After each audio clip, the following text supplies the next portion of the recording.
Ang magandang balita ayon kay Mateo. Unang kabanata. Ito ang talaan ng mga ninuno ni Hesukristo na mula sa angkan ni David, na mula naman sa lahi ni Abraham. Si Abraham ang ama ni Isaac. Si Isaac ang ama ni Jacob, na ama ni Juda, at ng kanyang mga kapatid.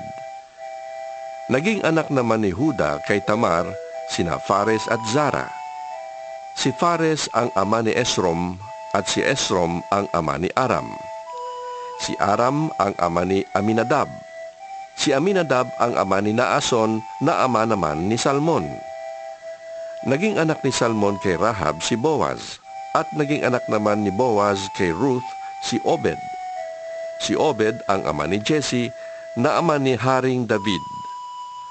Naging anak ni David si Solomon sa dating asawa ni Urias.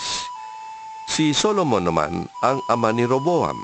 Si Roboam ang ama ni Abias at si Abias ang ama ni Asa. Si Asa ang ama ni Josaphat at si Josaphat ang ama ni Joram na siya namang ama ni Ozias.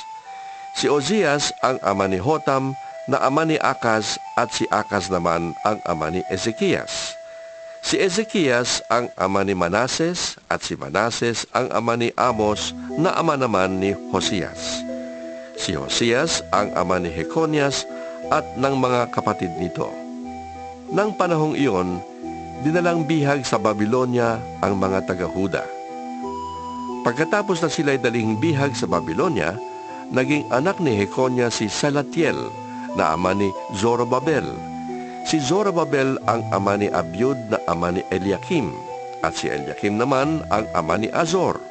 Si Azor ang ama ni Sadok na ama ni Akim, at si Akim naman ang ama ni Eliud. Si Eliud ang ama ni Eleazar, si Eleazar ang ama ni Matan na ama ni Jacob. Si Jacob ang ama ni Jose na naging asawa ni Maria. Si Maria naman ang ina ni Jesus na tinatawag na Kristo. Sa makatwid, may 14 na salinlahi mula kay Abraham hanggang kay David. 14 mula kay David hanggang sa pagkabihag ng mga taga-Huda sa Babylonia, at 14 din mula sa pagkabihag nila sa Babylonia hanggang kay Kristo. Ganito ang kapanganakan ni Hesukristo. Si Maria na kanyang ina at si Jose ay nakatakda ng pakasal. Ngunit bago sila nakasal, si Maria ay nagdadalang tao na. Ito'y nangyari sa pamamagitan ng Espiritu Santo.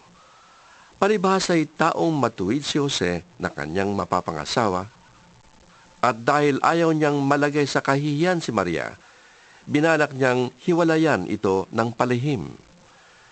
Subalit, habang pinag-iisipan ito ni Jose, nagpakita sa kanya sa panaginip ang isang anghel ng Panginoon. Sinabi nito sa kanya, Jose, anak ni David, huwag kang matakot na pakasalan si Maria, sapagat ang sanggol na ipinaglihi niya ay mula sa Espiritu Santo. Magsisilang siya ng isang lalaki.